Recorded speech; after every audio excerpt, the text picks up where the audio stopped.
again, crisscrossing the lines, jumping to this latest repatriation from Libya of 330 Nigerians in 2 tranches last Wednesday. One of them, one young lady, her name, escapes me now. I think I have her somewhere in my notes here. Well, she narrated, now that she's back home, that she messed up. She deceived her parents. She went under the, notion that she would be able to make 120,000 naira over there. And so whatever her condition was here, it seemed that look at the route. I just took notes of the routes. She started off in Ibadan. She then, traveled to Kano, from there to Niger State, and then into the desert, as she put it, en route Libya. Now, look at that kind of a journey. I think I've heard Abike Dabiri say in the past, and other diplomatic people, that, look, they can't work magic. If you don't let us know your situation, if you don't let us know where you are, yes, we've been set up, but we need help. But for whatever reason, and I think one can guess 1, 2, or 3 of those reasons, I'm not sure that Nigerians want to report themselves to Nigerian authorities outside of the country. And so this hampers efforts towards what you would desire, because we hear these stories. If it were a UK citizen, a French national, an American citizen, all their consulate people, they go in there. Our people don't even get that chance. I'm not saying that that is indeed reason why our people should be treated shabbily, but Abike Dabiri, for instance, it's in the news, you know about it. She said, the commission, the Diaspora Commission, in the case of the Cote d'Ivoire case, that they didn't get to hear about it for about 5 months? 5 months, not 5 years. 5 months. Because she was jailed for, what, 20 that was from 2019. Years. Yes, yes, exactly. She was jailed in 2019 for 20 years. Yes. And she had started serving that wrongful sentence without the commission having heard about it. So it's a very complicated affair. It is what it is. Not all Nigerians that make these kind of journeys go over to our people to register, especially if they enter, for example, in this case, through the desert. Yes, in as much as I have reservations for the way some of our people leave the country, in as much as I have... I beg your pardon. I do... there's a problem. I didn't hear it, but I understand that we can now speak with Mrs. Dabiri Erewa, Abike Dabiri Erewa, Chairman, Nigerians in Diaspora Commission. She has joined us by Zoom. Good morning, Abike. Good morning. Aha. Thank you very much for making... Thank you very much for making time for us, because I understand it's a very, very tight schedule, and you've just sort of snatched a few minutes there for us. I just wanted to, we're concerned, as all Nigerians are indeed concerned, about the latest arrival of about 330. And we were just making the point, you might have heard about it, that you've often said in the past that part of the challenge is that people don't even let you know, or let our embassies know, when they are in town, especially those that enter informally, shall I say, delicately. What was the situation with these 330 stranded Nigerians that have been repatriated on Wednesday in 2 tranches?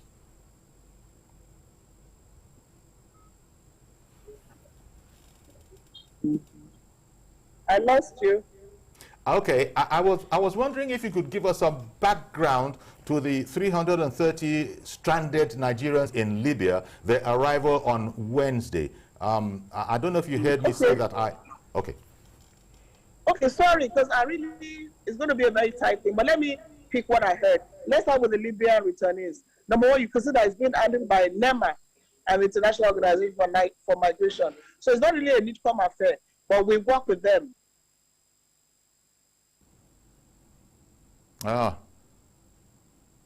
That some time ago, President Buhari, the ministry to Libya, they went to Libya to get Nigerian stranded in Libya back. Under President Buhari's instruction, they set up a team led by the Minister of Foreign Affairs. We went inside Libyan detention centers, brought back over 9,000. That was about 3 years ago. Brought back about 9,000 back into the country. But it's quite disheartening that despite all that, Nigerians are still going. Now, where they are coming from now, it's not even Tripoli and other places. It's right to places where you don't even expect that anybody in a war-torn situation can ever get to. So I don't know what your guest said, but the key thing is, how do you stop trafficking? These are traffic victims, but they are being brought by now by IOM, and NEMA will be on hand to receive them, and the Consular Department and Ministry of Foreign Affairs. So the key thing is, how do you keep going? And let me tell you something. Anybody being trafficked now that goes to those places, you are not likely to get anywhere. You're going to return, if you're lucky, alive. And in most cases, those that are alive are the ones that are coming. So I don't know how government needs to do its own bit of providing enabling environment for jobs to try. But at the same time, you're leaving the country to look for work. When you're going to, you won't get the job. And to make it worse, you're going to be dehumanized. One of the girls who came from Lebanon said to me, I'd rather be sending Google under the bridge than go through what I've gone through. So if they know where they're going to, they won't happen. Well, unfortunately, these are traffic victims. They pay to go there. They pay about ₦1 million saying they're going to Europe. You're not getting anywhere anymore. I think that should be the massive awareness now. But like I said, it's basically NEMA, IOM, and the Consular Department Ministry of Foreign Affairs that's handling that. But I'm here to just shed light on that. On the case of the Tuno, which I saw that you talked about, I heard you make some points. Yes, this is what we're saying. And I hope I can stress it here. She has been in jail. She was sentenced through a country's legal process for 10 years imprisonment. She has spent 2 years in prison before it got to the mission's attention and the Diaspora Commission. And then the mission, immediately swung into action. Any lawyer will tell you that if you're already in jail, if she's been sentenced, don't forget, a court process are taking place. She has been in jail for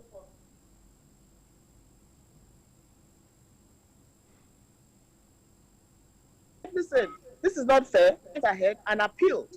The ambassador paid the fees. People mobilized and raised funds for it. And the appeal had to be transferred from where it was to Abidjan, which was the first thing to do. Sometimes it could take as 2 years, but because of the ambassador Adambo's intervention, it took 6 months. That had been done. Transferred to Abidjan, bring her back, start the appeal, and then she died. So I hope that other cases vary from one to the other. So Tunu's case was different from Zainab's case. It's different from the girls, the 2 boys who brought back from Bosnia and Herzegovina. So they vary from person to person and country to country. So I hope that I insist that the Nigerian mission did all they could to save the Tuna. Like you said, if they had known 2 years before, maybe the case would not have gone to court. Because Nigeria was the one that was now appealing as a country, despite the fact that she was Becky Paul or it doesn't matter. But she went on her own and, maybe she thought she could solve it, she couldn't. So I just needed to stress that. In fact, news reports say that she is based in Ivory Coast, Côte d'Ivoire now. News reports say that she was based in Ivory Coast. Yeah, but the case took her to somewhere. It's like you are based in Lagos, they take your case to Yola. So the first thing is to transfer that case back to Lagos, which is the first thing the Nigerian ambassador did. So you can imagine somebody in Lagos, you are now going to answer a case in Yola. That in itself shows wickedness. So the first thing you do is, it's only in Lagos you can get justice. If you are in Yola, you are finished. So even if Tunu herself sent a message to me that, please, first thing, let's transfer this case to Abidjan, which is what they did. So it took 6 months to do that. In normal circumstances, it would take 2 years. But because of the diplomatic intervention, it was sped up. And just to start the case, the next thing, they said she had an infection, something, and then she died. So I really think, I still insist that everybody is angry. I'm angry. Everybody is angry. But they paid the lawyer thousands of dollars. They had mobilized the lawyer. Just start the case. If the appeal has started, I'm sure she would not even have spent a month or two for the appeal, because now Nigeria had evolved itself as a country. There were news reports that the president had ordered an investigation into the circumstances that led to her death. How true is that? Yes, an autopsy has been carried out. I think it's been concluded. I don't know the exact result, but it's been concluded, I believe. That's what the bishop said. But what we want to do now, after the autopsy, there's some documentation, and then her corpse will come back to Nigeria, because that's what the father wants. And the arrangements are being made as to where she'll be buried and all that. So everything is going on. But the autopsy, I think, has been concluded. But there's some documentation that has to come with the corpse, and we'll take it from there. And we are still saying that even in death, we should continue the case. But that's going to be family. The father says, I just want to see my, bury my daughter. And then he needs support so that we can help him, alleviate at least some of the pain. Because she was 21, but she was a breadwinner of the family. And now, but to the most recent case, thank you for, explaining that and also clarifying some of those figures. Not 20 years, but you just explained 10 years, had spent 2 years. But so she was given 20 years. Okay. Which was reduced to 10 years. So after the 10 years, she had spent 2 years in jail. What it means is that Ivory Coast law had convicted her. Nigeria now said, no, you're not guilty, we want to appeal. And that's the right thing to do. That's the right thing to do. Okay.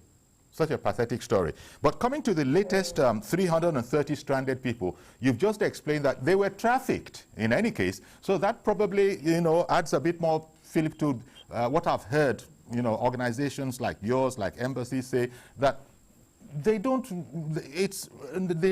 you people are not supposed to become detectives and start trying to ferret out every Nigerian there. I imagine Nigerians have to come to you. But if a person has been trafficked... whatever that has happened, autopsy or not, result of the autopsy or not, something must be done. Oh, but... because they are saying that, now what she said, the parents just want the corpse of their daughter and they just want it to go. But I want Nigerian government to pursue this matter to as a reasonable conclusion. I need them to find that they need to investigate. Okay, what you're saying is that never mind the emotional aspect of her parents wanting their body. You're saying that Nigerians they need to find out if the allegation is true, is found out to be true, that the matter was changed.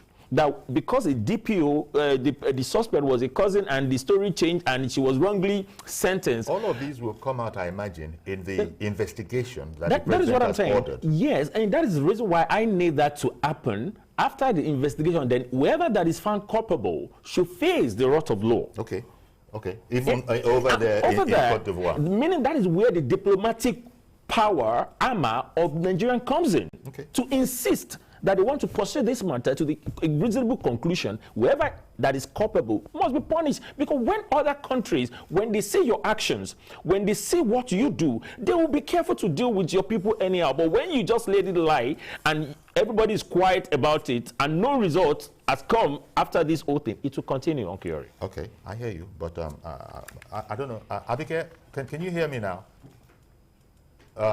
Okay. Apparently, Abike Dabiri has had to leave. As I said, she snatched, a few moments from another engagement she was in, and we thank her for that. But she did give us some sort of insight, and we'll open the phones and let's have a conversation about this. The thing that I didn't mention that she brought out in relation to the latest case here, where we have 2 batches on Wednesday came in. One is 158 people. They include men, women, and children. The other is 172 people. And I was just narrating the story of this young lady who left Ibadan for Kano and then Niger State. But as Abike was putting it, they were trafficked. Even when you look at the news reports, she said that a friend of hers had persuaded her, say, look, you can't just sit down there waiting for a job that is not going to come. You'll make 120K. Yes. And people who have read the story say that, she came into all sorts of terrible situations. When people, you see, you can't prevent a person from going out, even illegally, because it's going to be done secretively. Yes. They won't announce, if they were to announce to people. Now that young lady, and I wish I could remember her name. Maybe somebody will phone in and tell me about the young lady who came in on Wednesday and who herself was now saying, don't let anybody deceive you. There's nothing to be gained in Libya. Now, she deceived her father.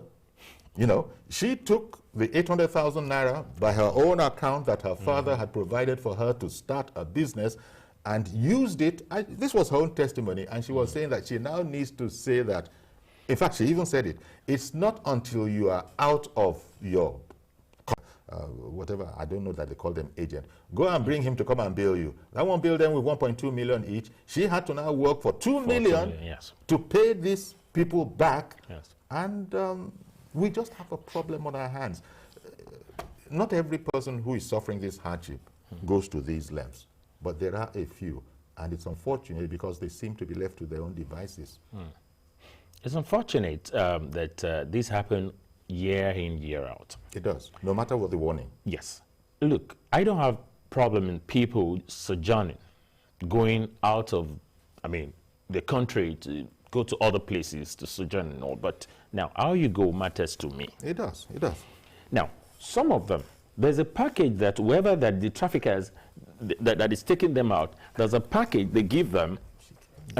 When they put up this packaging, these people go and they tell you you're going to Europe. So how you get to Europe, they will tell you this is the amount, and they will tell you the route to go through. So by the time they are going through Libya, already as they're moving, they take their passport. Once they get to Libya, they take their passport as security. They take their international passport and they tell you, okay, sorry, now we are here. Before you proceed further, you have to generate funds to recover all the money, expenses that I have spent here. So then you have to work. Yes, let us come back to, I'll come back to that story because Olushola has called in from Ibadan. Good morning, Olushola in Ibadan. Yes, Uncle Yori, good morning, sir. Good morning. Thank you for calling in. Good morning to your analysts in the house. Good morning, yes. Sir. Good morning.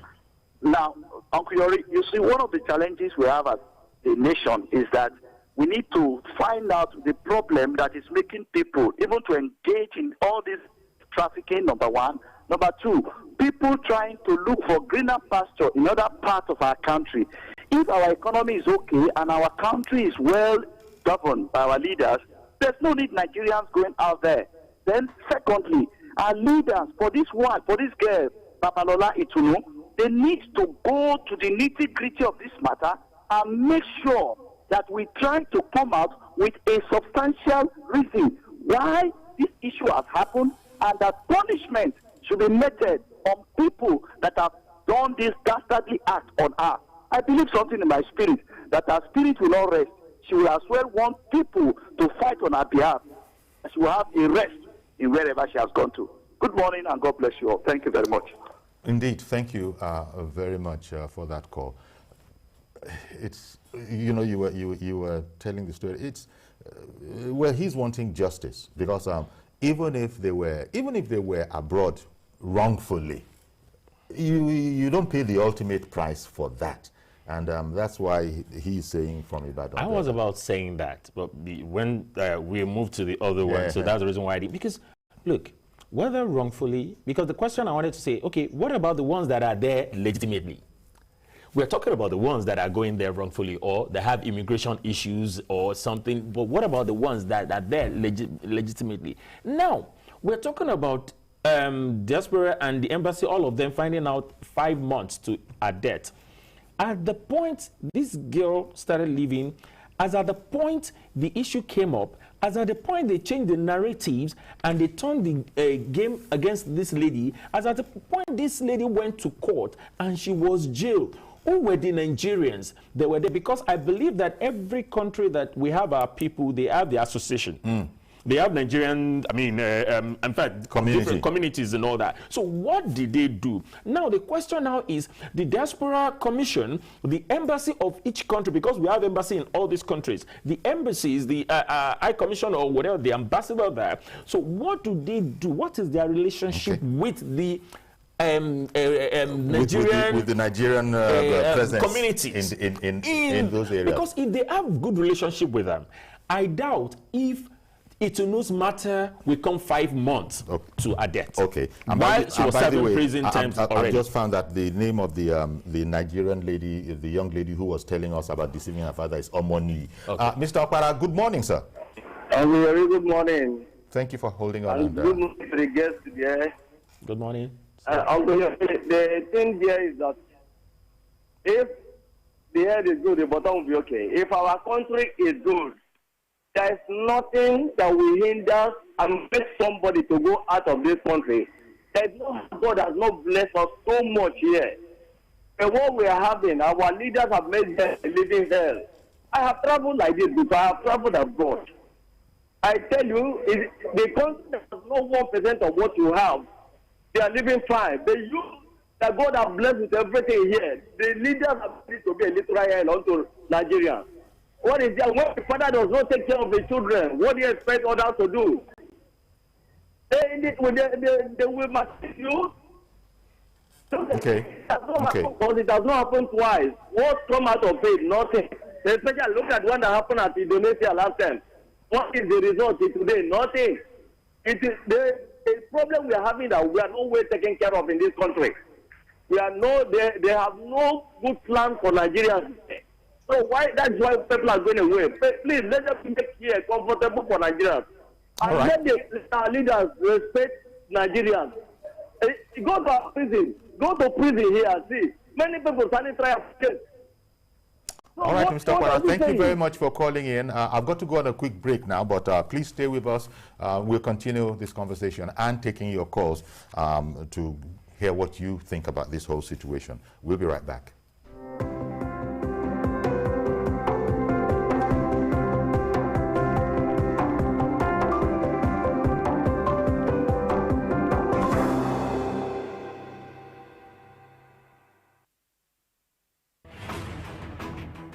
In the month of December, countdown to the end of the year 2021 and the beginning of 2022 gathers momentum. The first is World AIDS Day, and on the 2nd, the world remembers the abolition of slave trade. On the 3rd, the plight of persons with disabilities takes center stage. The International Anti-Corruption Day is marked on the 9th. 1 year after the attack and abduction of 340 students from a school in Kankara, Katsina State is on the 11th. It highlights the recent attacks on schools and declining value on education.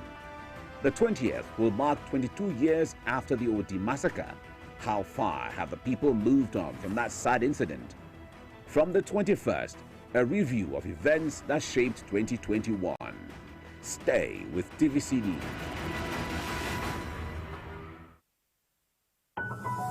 The TVC News at 7 and the TVC News at 10 are not like any other news broadcast. It's the big news hour, the hour for the big breaking stories. We've got some of the best reporters on the field, Taking you through as it happened. it's fast-paced, hard-hitting, With investigations that matter. bringing in news that affects your life. With sport, entertainment, and business news so you don't miss a thing. Experience resourceful coverage with depth. Every night.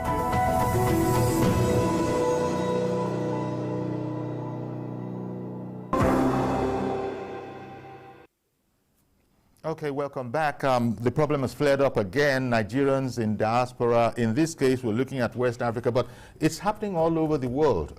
Over in Europe, just last week, you might have heard the news, people trying to cross the, what is that body of water? The NiDCOM Channel. And ending up in wiping out so many lives. Now, in our sub-region here, people are in great danger when they take these risks. I dare say it's possible. Look, Okpara was saying that it's because, you know, we're quick to put it on government. That look, if our people had made this place more attractive, then we would have less of this.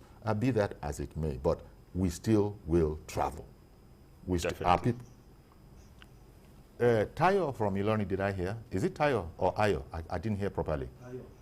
Tayo in Ilorin. Good morning, sir. Good morning. How you doing? Hello to your guest. Good morning. Hello, good morning. We can hear you. Okay, thank you. I really want to get involved in this. Number one, I want to commend your program for touching on this. The way the lady, I forgot her name, Dabiri, Miss Dabiri, right? Yes. The way she's working. Abike Dabiri-Rewa, chairman of the Nigerians Diaspora Commission. Great. The way she's working, Nigeria need to train their ambassador a lot. That makes a lot of sense. Train your ambassador. Don't bring somebody that don't know nothing about it. Send them to a country because of politics. I have been to an embassy trying to register our name as a citizen. And they say, why you wanted to register your name? Register your name for what? That's number one. Number two, I saw myself. 2 Nigerians were arrested somewhere in South America. An ambassador was interviewed. I don't care what they do. Your job is to defend them no matter what.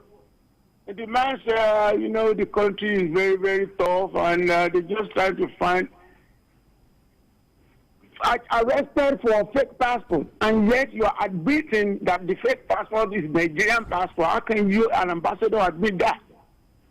They need to be trained. And this government, as much as I'm kind of upset about it, this is the time Nigeria is kind of trying before Nigeria was dead, to be honest with you. And lastly, everybody going abroad, make sure you belong to a society, either to your church or to the mosque. One way or the other, they always invite the ambassador for education or whatever, anybody, an official from the embassy. If anything do happen, they need to be informed from the church, from the mosque. I don't know about any other country. I know for real, in New York today, we do that.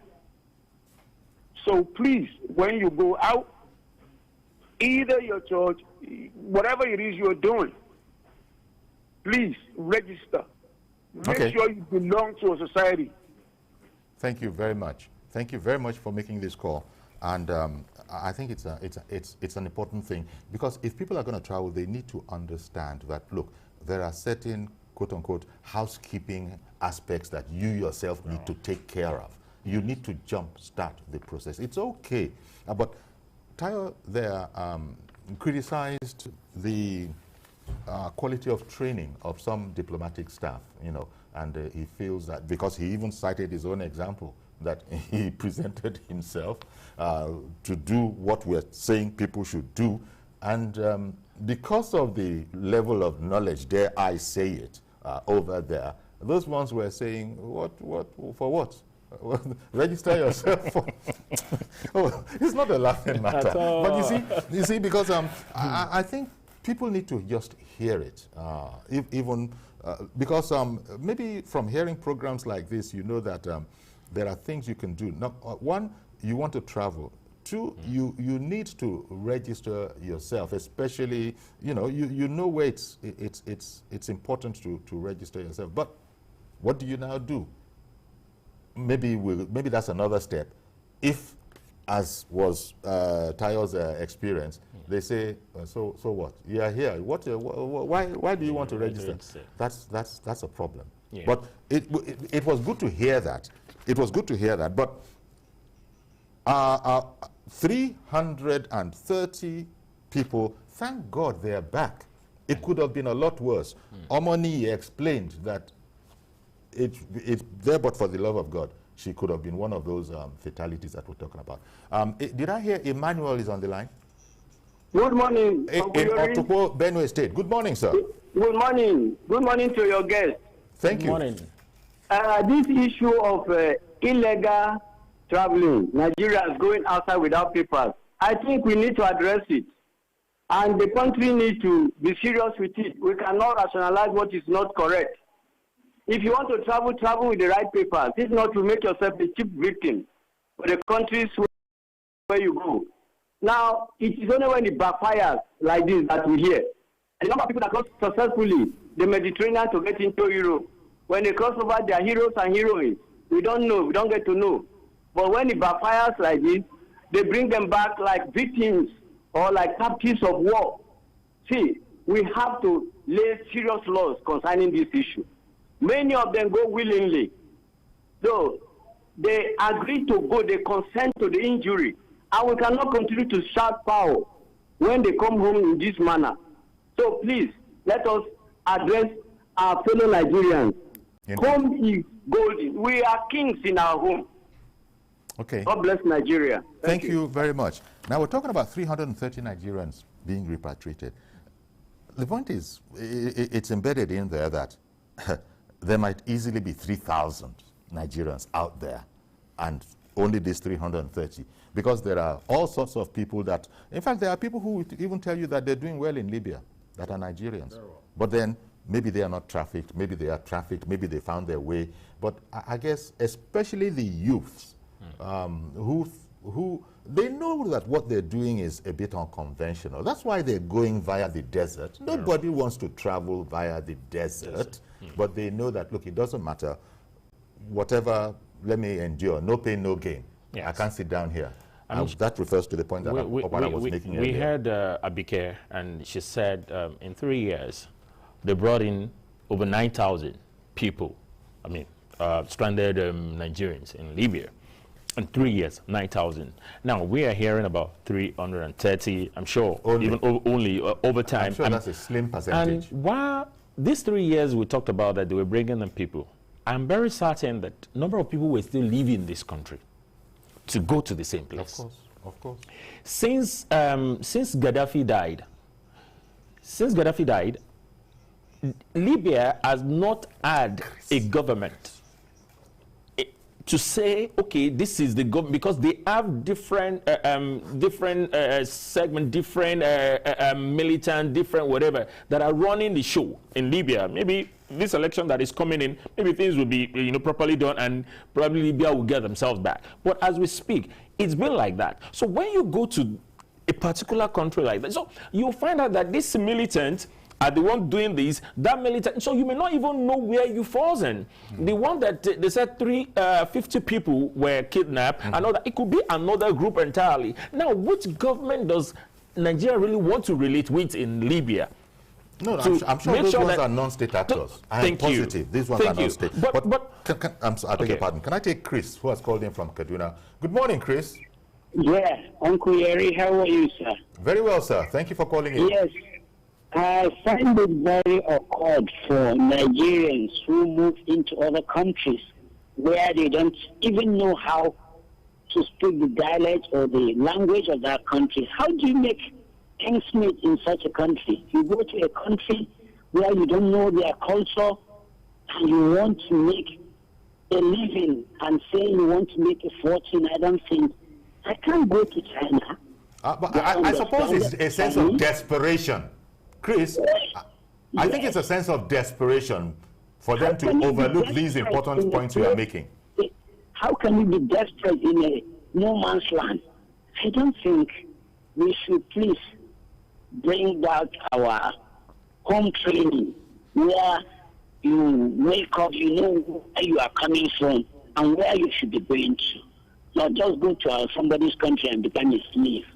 I think that is disdaining humanity to any right-thinking human being. Please, let's do something about it. The government should make things favorable for all Nigerians to find a better place in Nigeria than to move out. When we were kids, we knew going to Europe was nothing to write home about. You pay 350 to and from to UK and London, Nigeria. And everybody was enjoying Nigeria. Please let them bring the glorious days back to us. That is all we should do. And ask from our leaders, so-called leaders, that we have elected, and they are now become bosses in our own home country. Thank you, Uncle Harry. Thank you very much. Thank you very much for calling in. Uncle Harry, I think we need to correct an impression. Look, in as much as I have my reservation for our leaders, for Nigerian leaders, of not doing enough, I think we must address this pertinent issue here. And what is that? Everyone has a right to sojourn anywhere in the world. Correct. There are Americans that are working in Nigeria. There are Indians that are working in Nigeria. There are people from other nations all over the world that are in Nigeria working.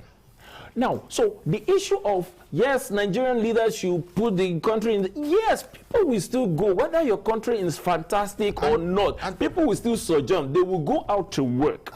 And rightly so. Nigerians, do you know how many Nigerians there are in the UK, in the US, in the US, Italy, everywhere. So what we are saying, Switzerland, what I would emphasize more trafficked one. Thank you. What I would emphasize more, if you're going, go the right way. Well, don't go as an illegal immigrant. Well, again, don't be lured with this sweet talk and packaging that people tells you, oh, this will happen when you go there. And also the diplomatic body of Nigeria should take responsibility. And that's where whoever is in charge, whether it is the diaspora, whether it is orientation, a campaign needs to be started to educate those who need to be educated. There's so many Nigerians that don't need to be educated as to the right way to travel. Mazi Okoroafo, good morning, sir. Good morning, sir. Good morning, Barrister Mataki. Good morning. Thank you. Good morning. Look, you didn't face the reality of life. We saw what happened 3 days ago, 4 days ago, about the English Channel immigration death toll. Now, what did they show us? The statistics show that 50% of people that died in that channel, migration death, how many? That between France and Britain. Yes. The 50% are from Libya. Now, if the 50% of that, including children, who is who in that very channel death, and that very channel death has created a very big problem between France and Britain. Now, as I'm talking to you, there is a serious discussion between France and the Europe.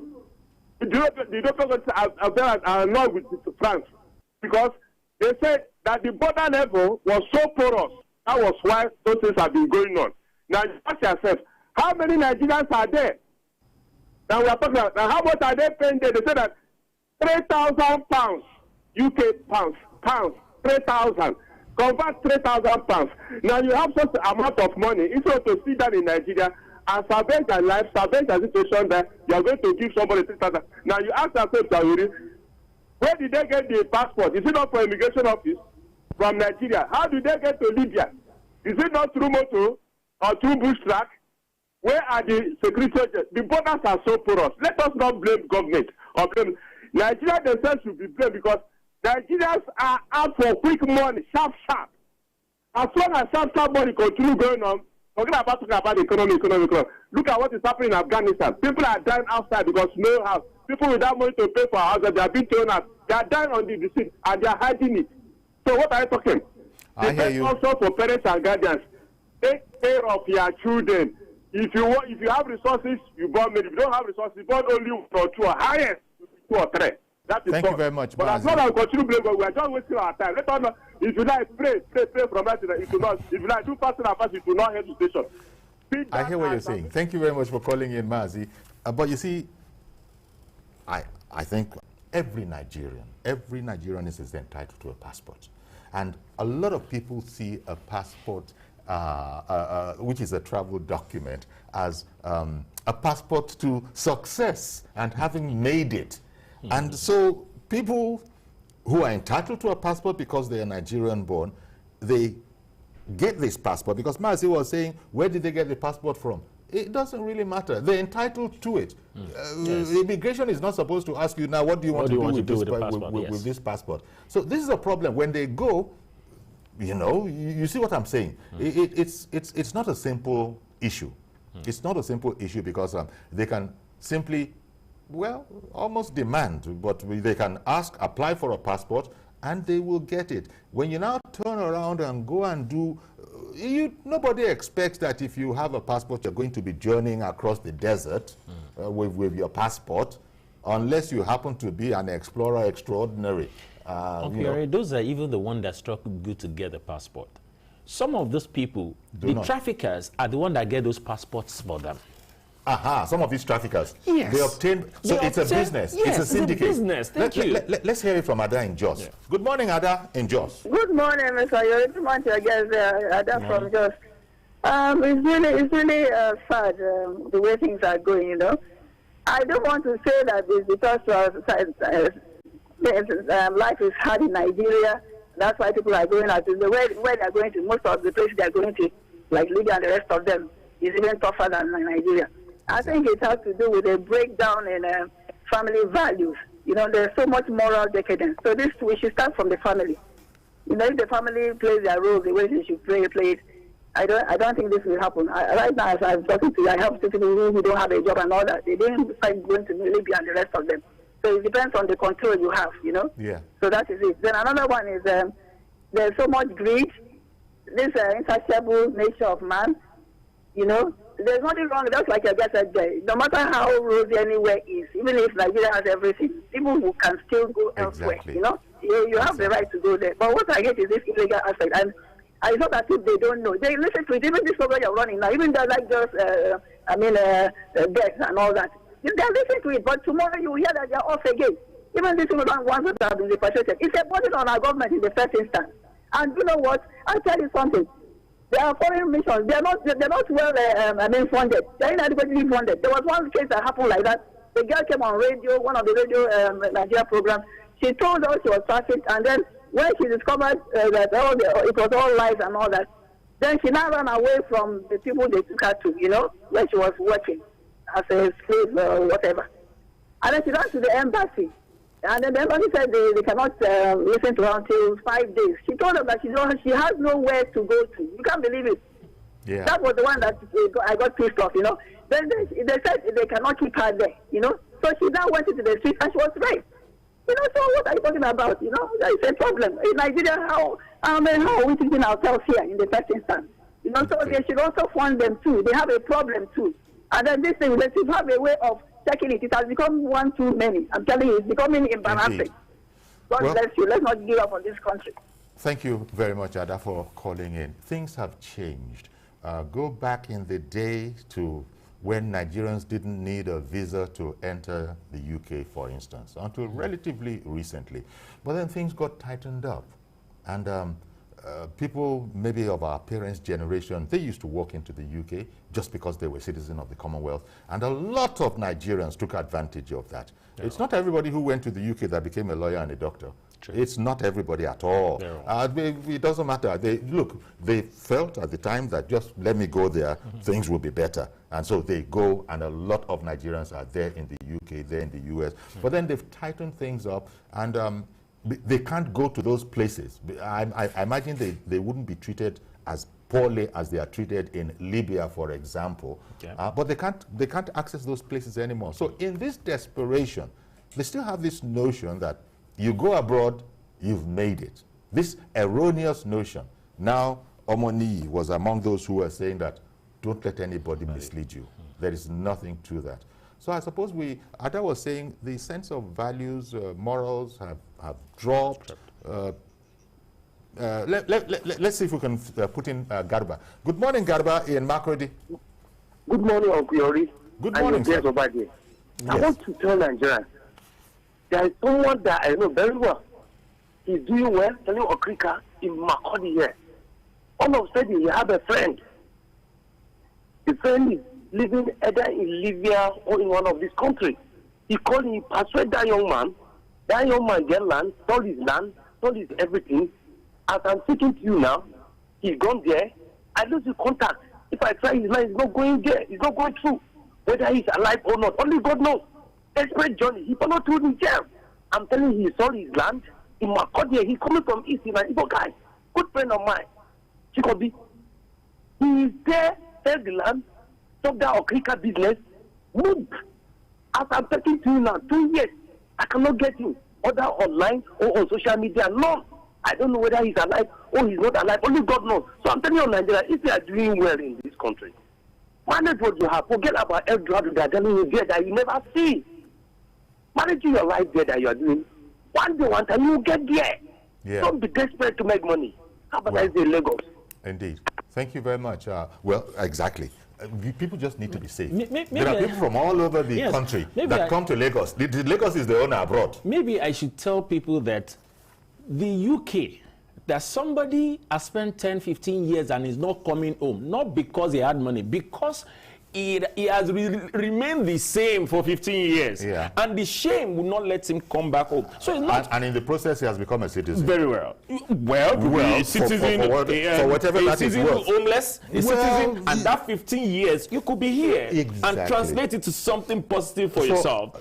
I think a positive campaign needs to be mounted so that to educate, especially, look, Omoni, for example, was saying that she now wants, she truncated, she interrupted her own education in, I think, SS2 or something like that. Yes, SS2, yes. So she now is saying that she wants to go back to school. So definitely there was a lack of knowledge. And she was 17 at that age, yes, when she left. So, and now 21. So how many years was that? The adventurous spirit is fine, but you now need to put knowledge behind it. Very well. And so we continue to pray for our youths especially, but it's not just the youths. You know, a lot of people are just taking this desperate move. All the glitters is gold. No. It's all about the grass is greener on the other side, and people, you know, are searching for better pastures. But thank you very much for coming, Yinka. Thank you very much, and thank you to all those. It's a pathetic story that we have our youths, and all of this is happening, and sometimes it's a fatal situation. But Abike Dabiri was telling us, we continue to work at it, and it's not a one-way street. Both sides have to work with it. People who are traveling have to be able to contact our authorities over abroad, and you know, the authorities themselves. As who was the gentleman who called in from Ilorin said that they were asking him in the embassy, so what are you registering for? So that's our program. Any proper lecture. Indeed. That was our program today. It's a Friday. We don't do weekends, so we'll see you, God willing, on Monday with a fresh edition. I am Iyori Folarin. Bye-bye for now.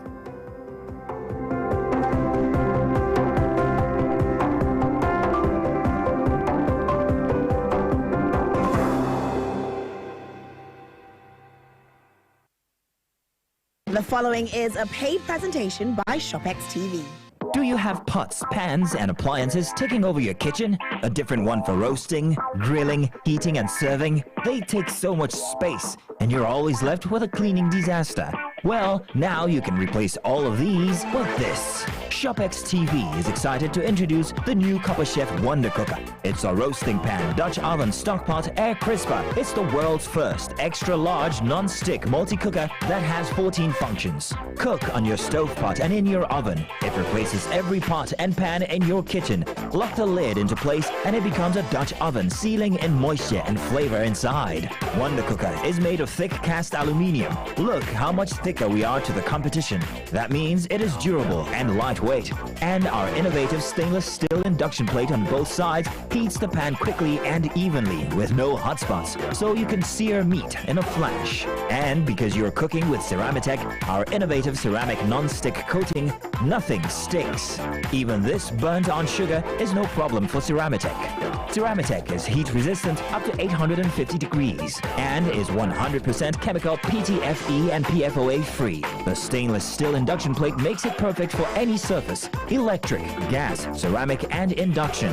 Best of all, the Copper Chef Wonder Cooker is dishwasher safe. Replace over ₦1 million worth of cooking pans and appliances with just one Wonder Cooker.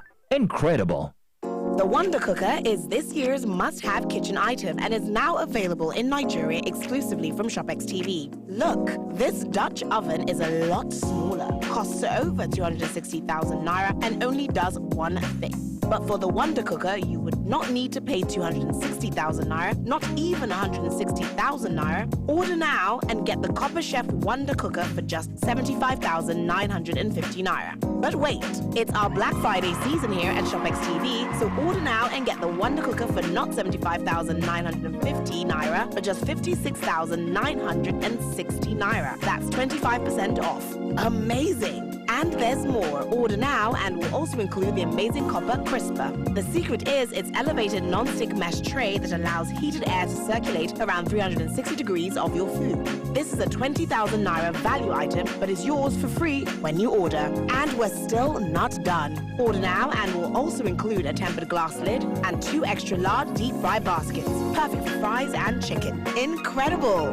Call now or go online and get your Copper Chef Wonder Cooker, 1 tempered glass lid, 1 copper crisper, and 2 extra large deep fry baskets. All for our Black Friday special price of just 56,960 naira only. And remember, your order comes without any delivery charges. Let's get cooking. The proceeding was a paid presentation brought to you by ShopX TV. This festive, choose joyful time.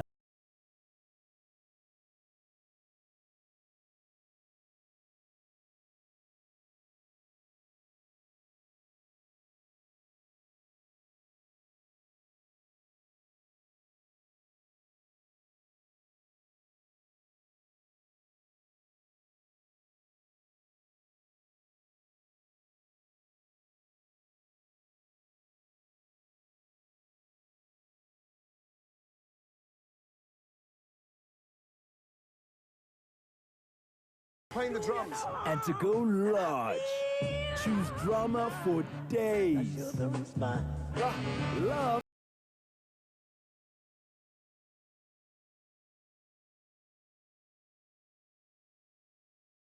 Joy. And enjoy every moment together with DSTV.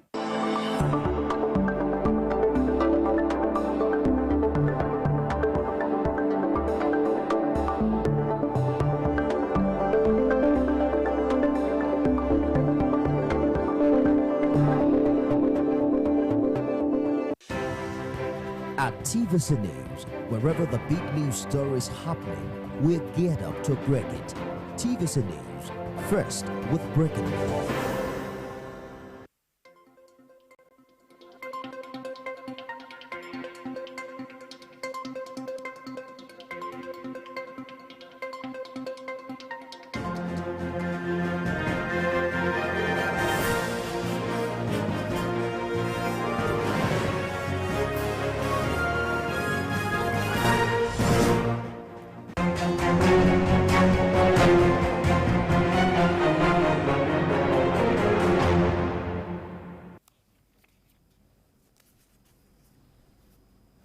Hello there, thanks for joining us on TVC News at this hour.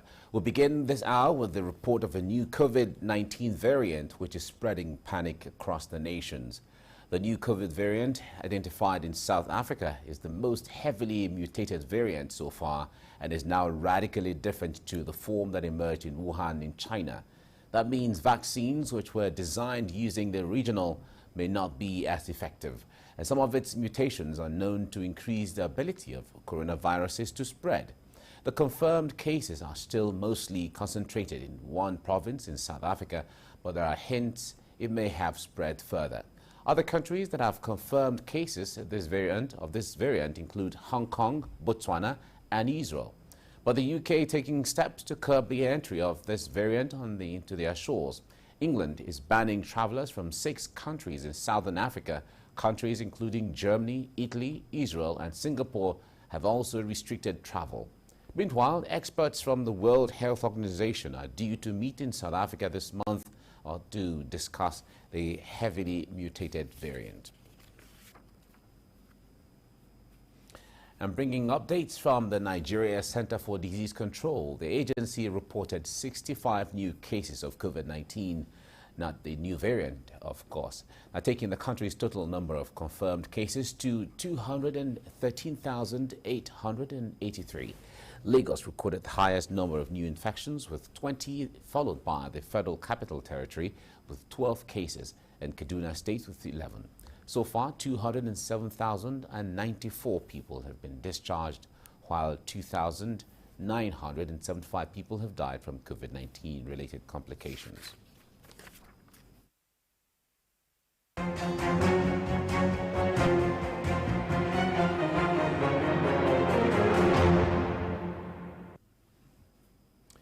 And to security matters now, gunmen have kidnapped 5 persons along the Oga Isiakoko Road in Akoko Northeast local government area of Ondo State.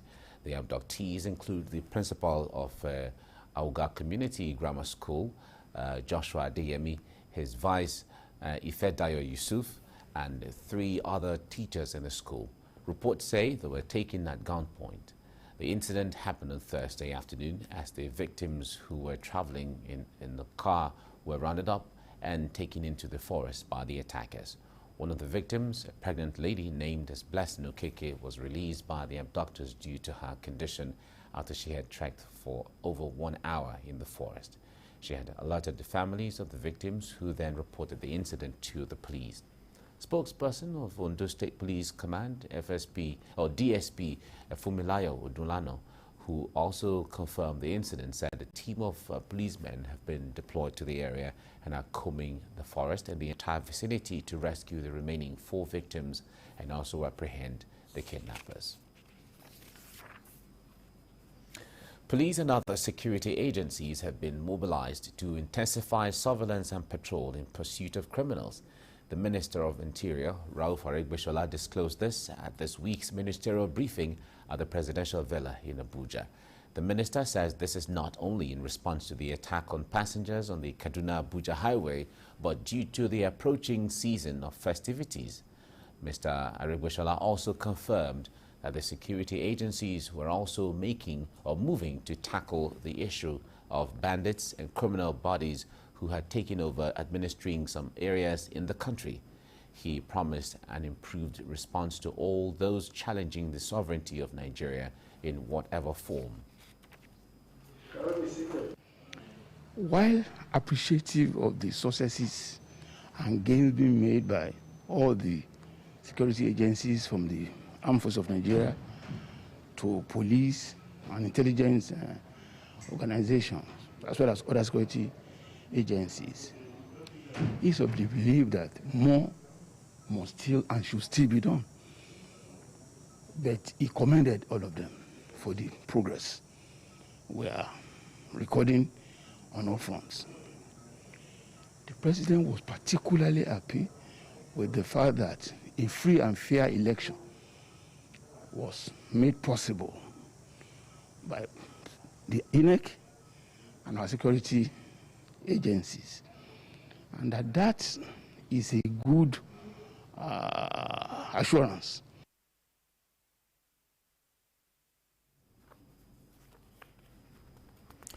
Now, despite the stoppage of the gas explosion at the Adriatic 1 facility in Brass Council area, the youth of Sangana community are seeking federal government's intervention as regards their health and their source of livelihood. Joseph Kunde has the story.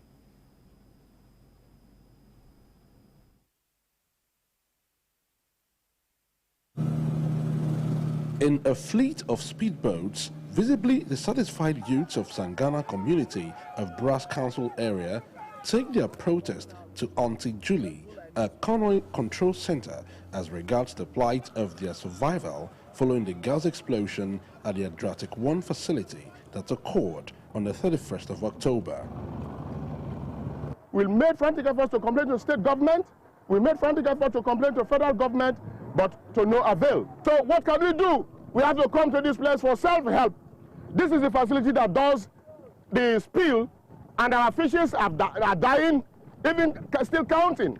We remember 1 week after this incident, I too have the same problem, and they have been given relief materials. A meeting has been scheduled for 30th of this month. We are not sure of their coming. We are going to remain here, and we will remain here until he identifies with us. Although the leak has been stopped, the leaders of the community are still displeased with the lack of adequate remediation and proper compensation to the community. We have recorded a paramount ruler by name Shivabadi who died. We are still going for the autopsy. Many of our members of the community evacuated the community to other places because of this problem we have. The community needs medical attention, relief materials to take care of our very selves. When such a thing happened, you will say the youths are restive. But when the government refused to come, why will the youths not be restive? Because of that, we've tried all our best to see that the youths did not go to do anything in the rig. We are calling on the Excellency Senator Doyedri, the governor of Bayelsa State, Timipri Silva, the Minister for Petroleum State, he should come. We have not had a good report from the company, no relief materials, no medical team. That inhalation is more dangerous than even oil spill because our lung system is affected and they are doing nothing about it. And we're not going to let that happen the way they want it. For a community whose mainstay of survival is fishing and farming, the number of dead fishes on the river is a source of concern to the residents of the area. Joseph Kunde, TVC News, Sangana. You're watching TVC News. Let's bring you more updates after this time out. Stay with us.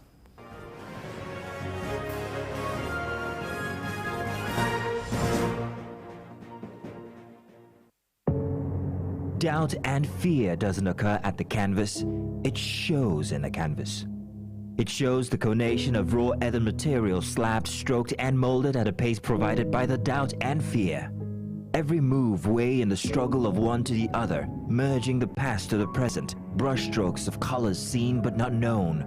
For when the wailing stops, The pieces settle down in abject beauty erected for a century of a century. Speaking, advocating, protesting as the arts are meant to be.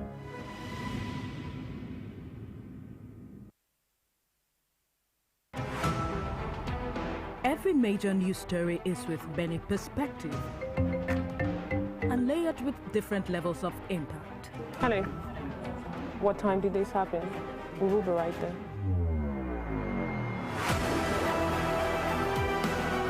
At TVC News, we follow the big and major news, gathering the facts, witnessing the outcome. I am here live at the aftermath of the approval of the new national minimum wage. We are TV Station of the Year, not just for breaking news, but for being first, fair and accurate. TVC News, first with breaking news.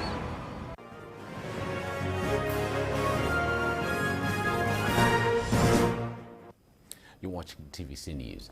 The Young Professionals for Justice and Integration has issued a 48-hour ultimatum to the Economic and Financial Crimes Commission to explain with diligence the issues surrounding the controversial 20 billion naira involving the Kogi State government. Correspondent Habida Lawal reports. When reports of Governor Yahya Bello contesting for the top seat in the country began to dominate public discussions, many accused him of not doing enough for his state, while others cheered him due to his age. But with announcement of the presidential bid came reports that the Economic and Financial Crimes Commission had received intelligence reports of a financial nature. The intelligence given claimed that the bailout funds given to the states by the federal government was domiciled in a fixed deposit in a new generation bank. The funds had been meant for the payment of salaries. The Kogi State government responded, insisting that the funds claimed to have been found and returned to the Central Bank of Nigeria did not belong to the state. It claimed to have already disbursed its bailout loans for the purpose of which it was granted as of October 2019. There is no salary arrears.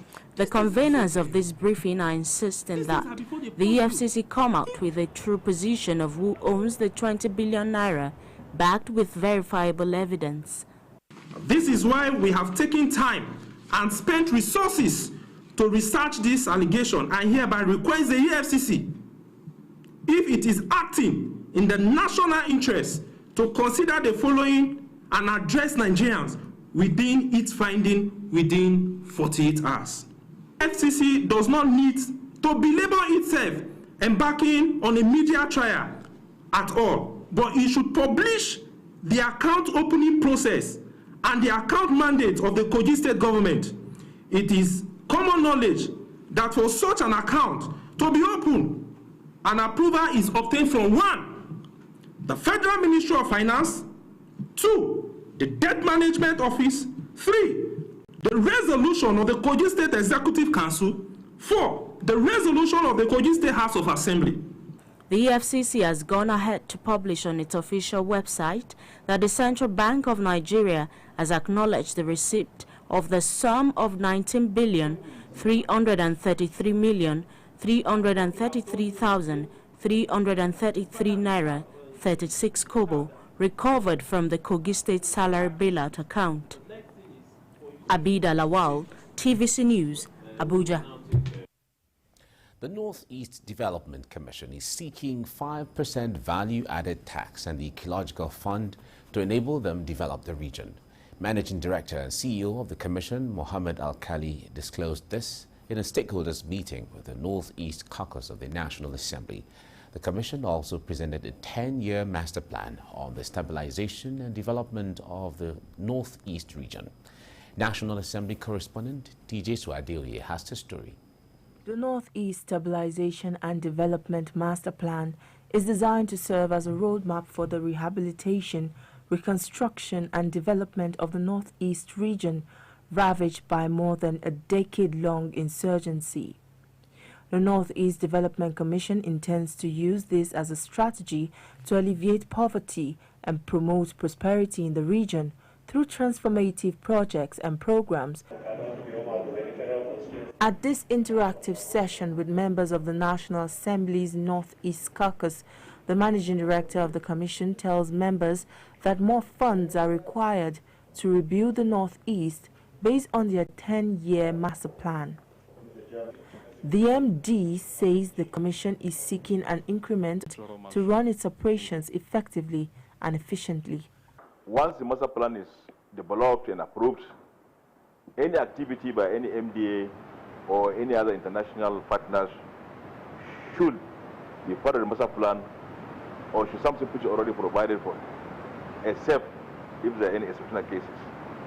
The commission also disclosed that $9.6 billion is the amount required over a 10-year period to fix the infrastructural needs of the region. We want to create a plan that can push forward the growth that is already existing, at the same time alleviating poverty from how bad the whole insurgency has created.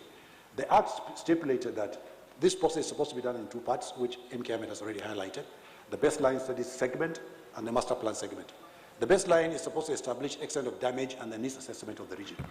That we have done, and which MKM has already highlighted the fact that there is no research section of this country that is greater than what's been done already in the Northeast. The National Assembly assures the Commission of its support in areas in need of legislative backing and hopes the master plan will transform the Northeast region. TJ Suadioye, TVC News, Abuja. The Tertiary Education Trust Fund has allocated the sum of 1 billion naira each for the establishment of 12 additional centers of excellence in 6 polytechnics and 6 colleges of education in the country. The Executive Secretary of the fund, Suleiman Bogoro, who disclosed this at the inauguration of the 12 maiden centers in Abuja, says the beneficiaries or beneficiary institutions were cited equally in each of the 6 geopolitical zones in the country and are to be funded for a period of 5 years. Helen Osamide King's reports. A center of excellence is a team with shared facilities or an entity that provides leadership best practices, research, support, and a focal area. One of the basic strategy aimed for establishing of centers of excellence is to support strategic and application-oriented research and expertise with potential industry applications. The Tertiary Education Trust Fund has been at the forefront of promoting the cause in tertiary institutions. In its 2020 intervention, 12 centers of excellence were established in the universities drawn across the 6 geopolitical zones of the country. 12 more centers are now being established in 6 polytechnics and colleges of education respectively. Inaugurating the centers, Mr. Bogoro charged them to hit the ground running by ensuring their sustainability beyond the year 2026.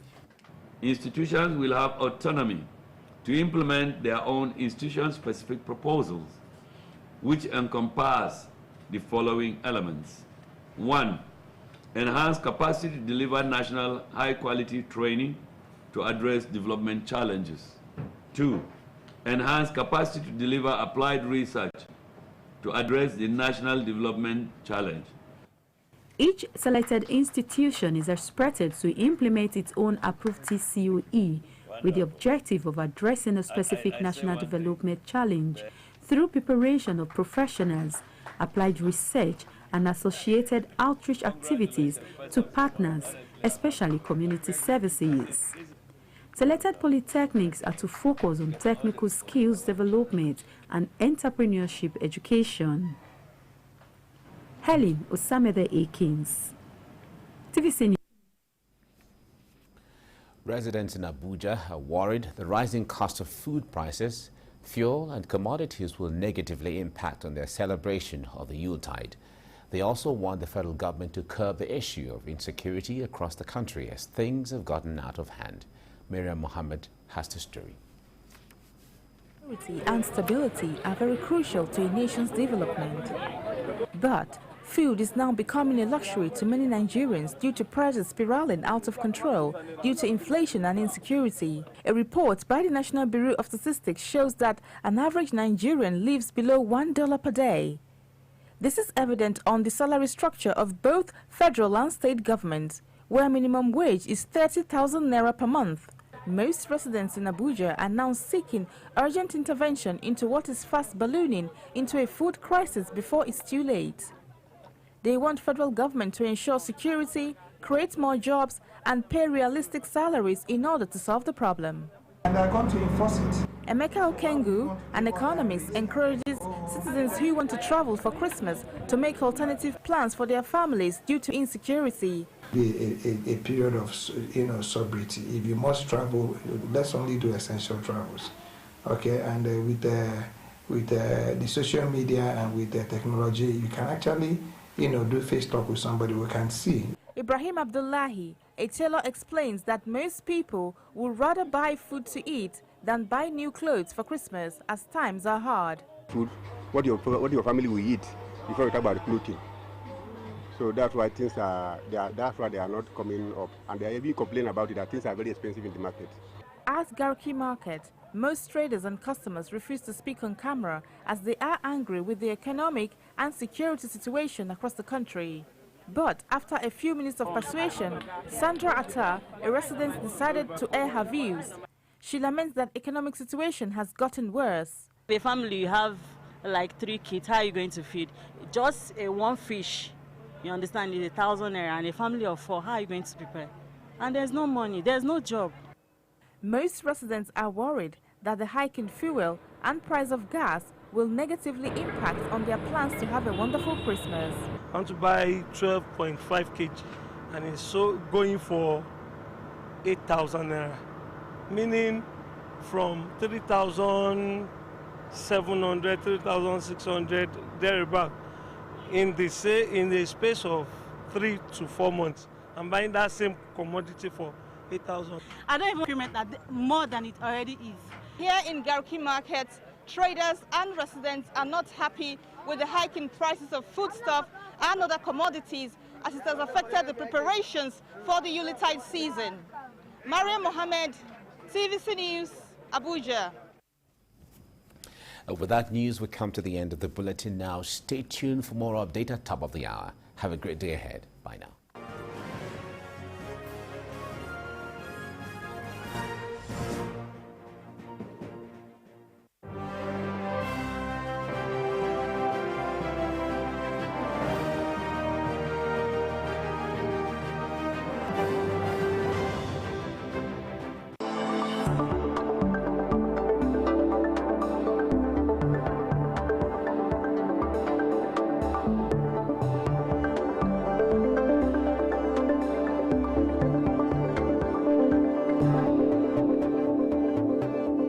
In addition to its core functions, the Central Bank of Nigeria has over the years performed some major developmental roles focused on all the key sectors of the economy, including financial, agricultural, and industrial sectors. Beyond our intervention program, we are also working to encourage banks and financial institutions to lend from their balance sheets in order to support the growth of critical sectors of the economy, such as agri, MSMEs, and the real estate sector.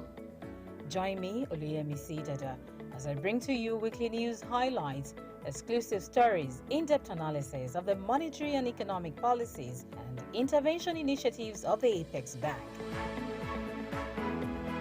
From the CBN, going for growth.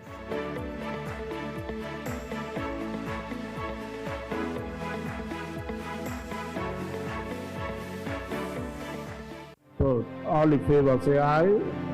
Those against no, the ayes have it. What do you know about the legislature, its role in governance, and as one of the 3 arms of government? Lagos Parliament is here to bring it to you, as it is. Here to bring you every detail you need to know about the legislature in Africa's most populous city. On Lagos Parliament, you get a chance to meet the lawmaker of the week.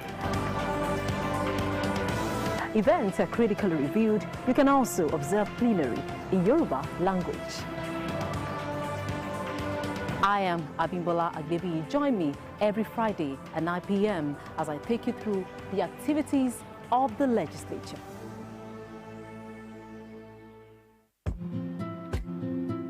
Kano State is not just the commercial capital of northern Nigeria. It is the seat of an ancient kingdom that has thrived for more than 1,000 years. It's home to people with a proud and glorious heritage, a dynamic and thriving state. Let's take you on a weekly ride through Kano to see how Governor Abdullahi Ganduje is making steady strides through infrastructure development, education reform, quality and affordable healthcare, urban rejuvenation, human capital development, and more. Kano Spotlight, Friday, 9:30 p.m. on TVC News.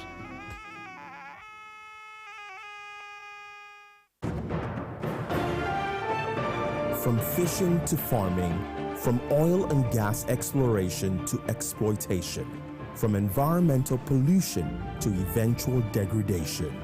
This is the story of a people bedeviled by the suffocating trinity of poverty, insecurity, and deprivation in the midst of their God-given resources, gas and the black gold, crude oil.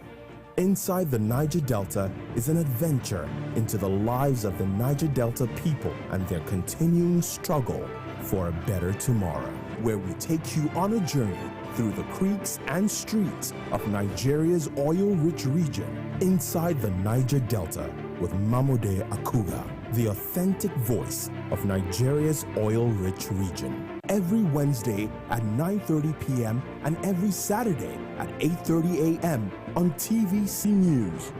Housing is fundamental to the physical, mental, social well-being and quality of life. In Nigeria, a large proportion of people live in slums and unplanned settlement because of their inability to own a house or rent decent accommodation. On this program, I analyze the challenges affecting the housing sector with stakeholders to provide solutions. I don't think that anybody can pretend that we're going to close the 17 million homes gap in 5 years. Each episode gives an insight into the housing plight of Nigerians. The gate man here needs a house as much as the millionaire who is driving past there needs a house. How can the housing sector be made better? Would the average Nigerian be achieved? What strategies are the government putting in place to provide affordable and decent housing for all? Let's bring you up to speed on the happenings in the housing sector. Keep it. The task of the leaders is to get their people from where they are to where they've not been. How do we hold our leaders accountable in the business of lawmaking and representation? I just telling students that some of us will not be in the positions of authority forever. We are going to take over from us. So what we are doing is to lay an example for you on how to represent our people. And how do the people ensure that their constituency projects are executed to the letter? Any politician that wants to win election, he doesn't carry the CDAs in their local government alone. From the mountaintops to the deepest valleys, we're ready to go the extra mile just to show Nigerians the constituency project, both federal to state and to local government level. Know your representative with Maria, bridging the visible gap. You're welcome to the Pioneer STEM Show, a show where we unravel all innovations around science, technology, engineering, and mathematics. It's better when I can create whatever I want. I've been hearing of this buzzword RPA for so long. Your job is to package things. Robots will definitely take over that job. If you snooze, you lose.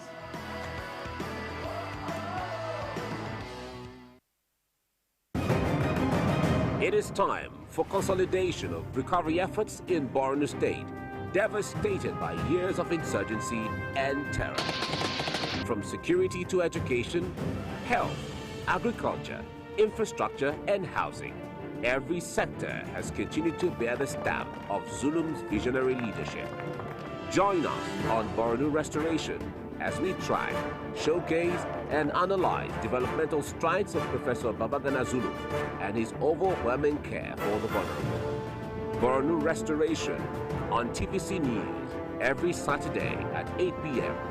It's time to restore. The TVC News at 7 and the TVC News at 10 are not like any other news broadcast. It's the big news hour, the hour for the big breaking stories. We've got some of the best reporters on the field, taking you through as it happens. It's fast-paced, hard-hitting, with investigations that matter. Bringing in news that affects your life. With sport, entertainment, and business news, so you don't miss a thing. Experience resourceful coverage with depth. Every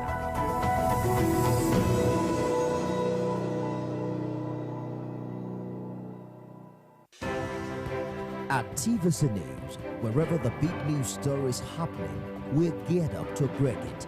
TVC News, first with breaking news.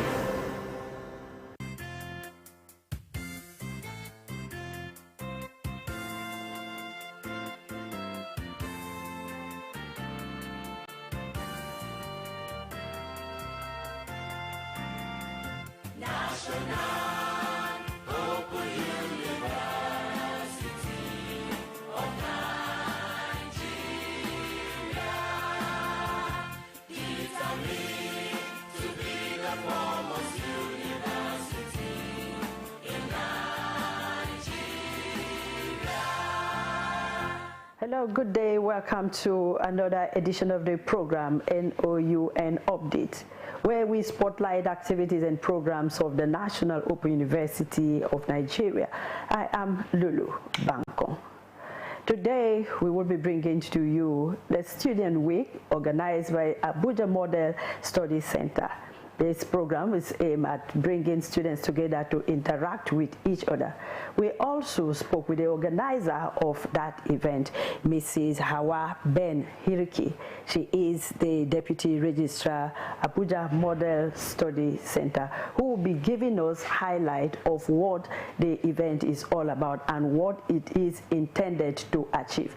But before we bring you that interview, let us also look at the opening ceremony of that event, which is the Student Week organized by the Abuja Model Study Center here in Abuja. I bring you greetings from the Vice Chancellor of the National Open University of Nigeria, Professor Femi Peters. It's a privilege and a great honor to be invited to represent him and to also give you his goodwill message. The Vice Chancellor is particularly interested in the welfare of students and in ensuring that we receive good learner support service. All work and no play meets Jack a dull boy. And this is what the director of Model Study Center has demonstrated, together with his cohorts of staff at the center. We followed all the activities going on, how Mrs. Hawa Ben Hiriki was fully, taking control of activities. We saw everything they were posting in Now News, how they were moving here and there to ensure the success. It's a good sign of good teamwork and team spirit. The National Open University of Nigeria is proud of the crop of staff in this study center. And I want to congratulate you for blazing the trail and starting something that is worthy of emulation.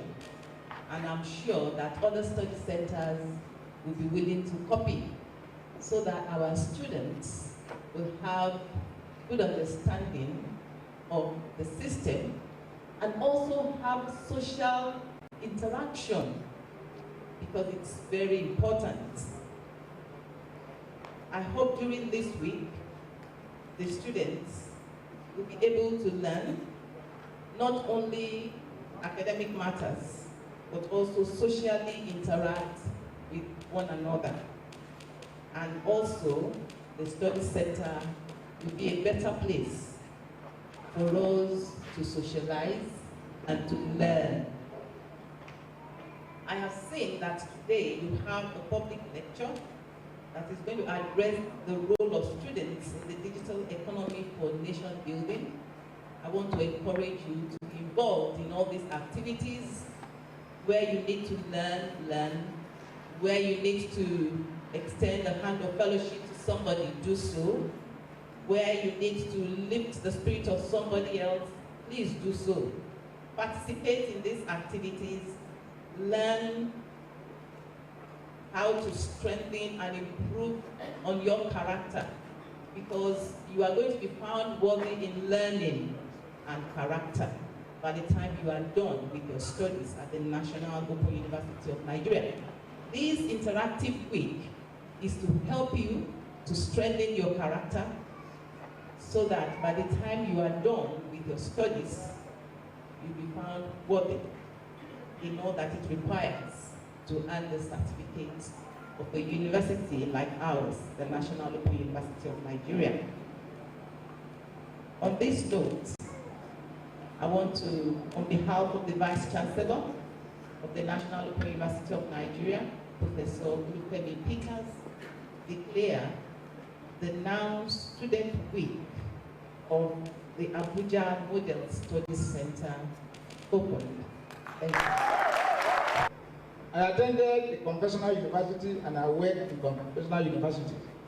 And I do know that in all universities, though we do not have student union in NOUN, in Conventional University they have, and then the university always give them 1 week of union activities, which includes all what we have put down here to do this particular week. It is my pleasure to be in your presence this morning. Thank you, Professor Ayodele, for inviting me to talk about this. Maybe you traced my passion for technology and the use of it in the educational system and how we can use it to develop the nation. The topic before us this morning is the role of students in digital economy for national development. First and foremost, let's look at what is national development. When you were talking about national development, we're looking at those things that can help empower a nation, that will make the nation to be great. And how do we determine the greatness of a nation? We look at the various sectors of activities within the nation. How well are they doing? Is there a progress in what is going on in the various sectors in the nation? And what are these sectors? First, you may look at the health sector, you look at the agri sector, you look at the education sector, you look at the government sector, public sector, and the like. And that is where we can come up and say, oh, what is really happening in these sectors?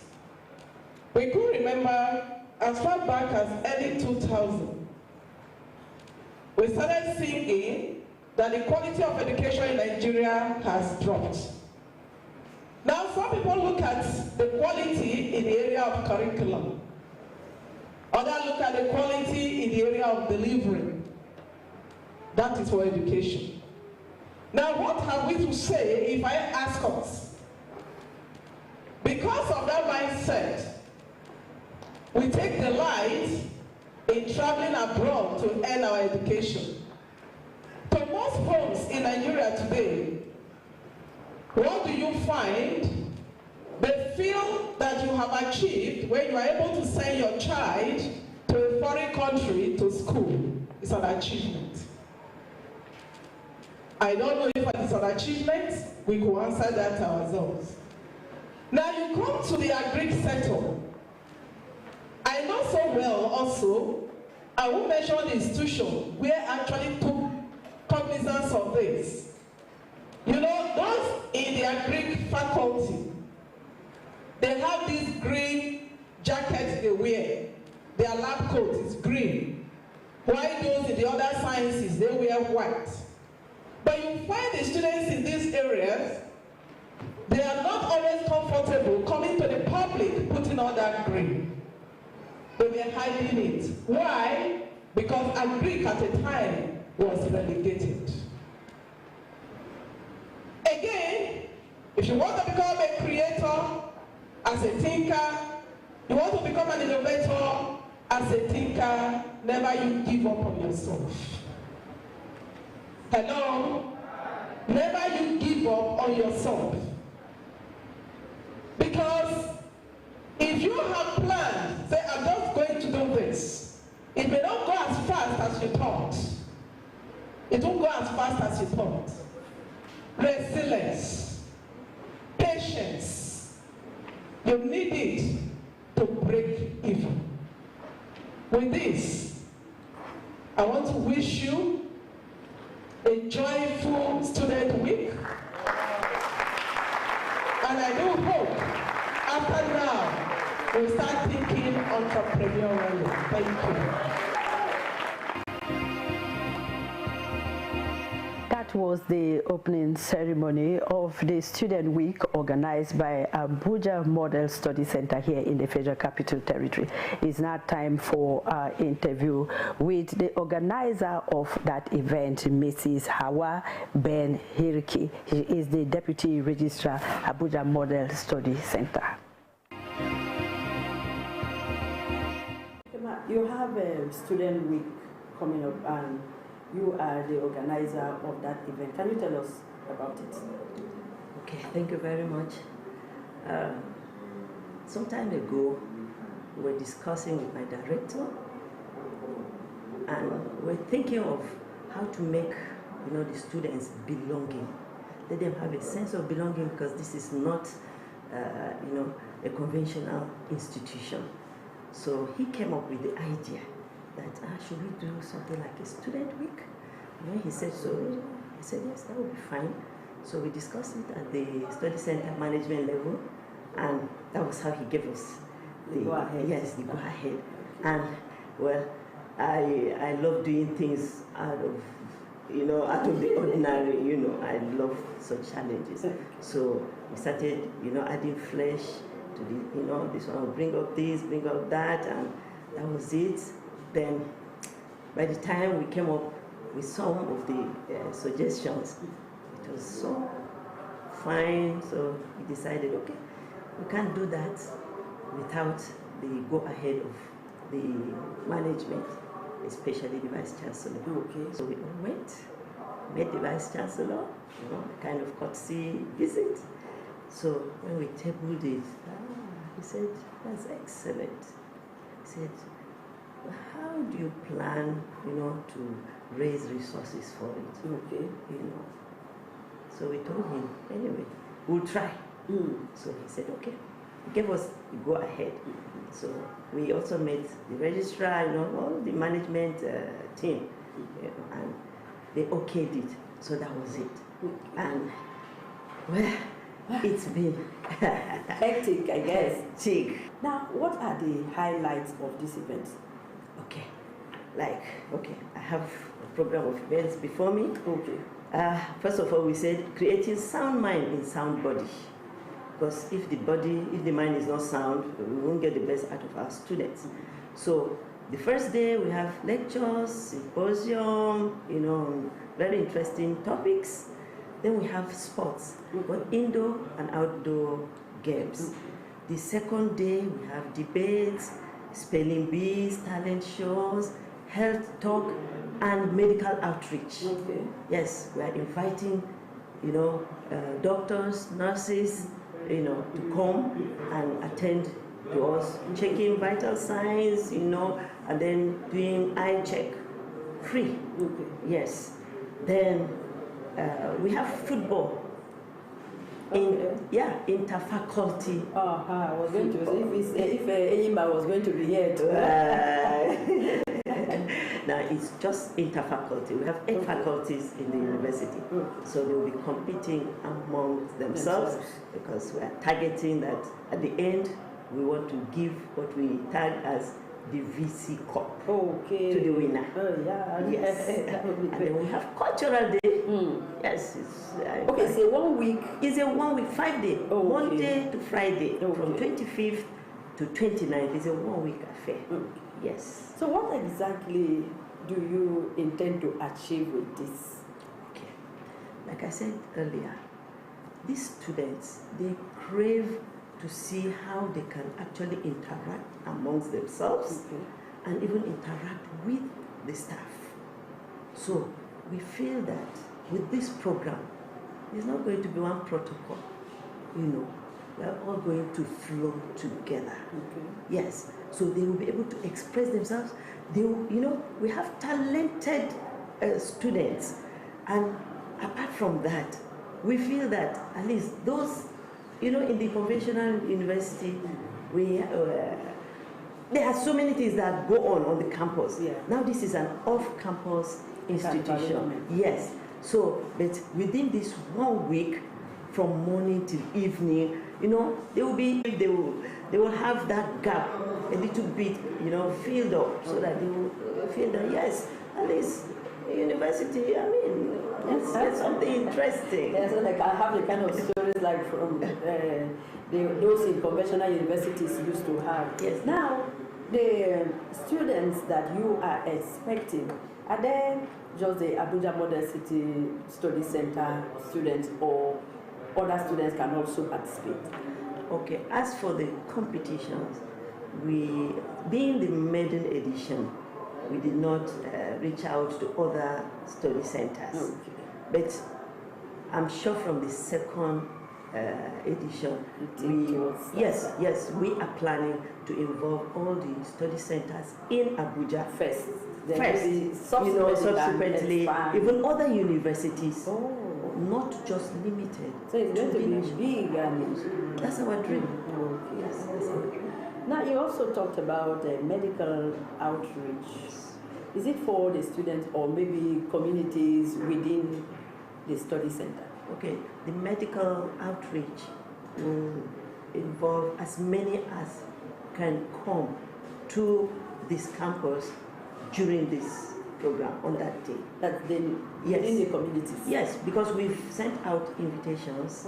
Yes, so as many as are present and willing to undergo, yes, they will be attended to. We talked about the football match that is also coming up. Yes. Can you shed more light on that? Okay. Initially, we gave assignments to our faculty officers. They sent messages because we have group chats. Each faculty has group chat. So they sent messages to those interested, not just football, but in all the events. So they registered. And of course, they had to come with their registration slips so that we would authenticate, yes, that these are our students. Yes.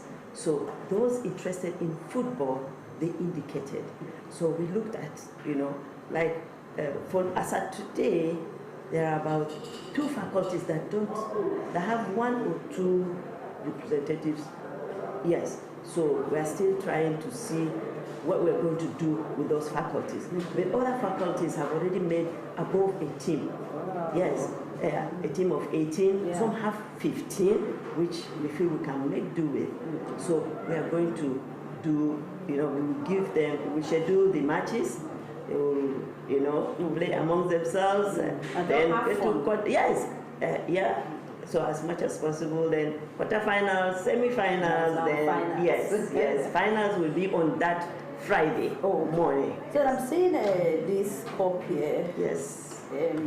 VC cup. Is this the cup for the football match, or it's for drinking water also?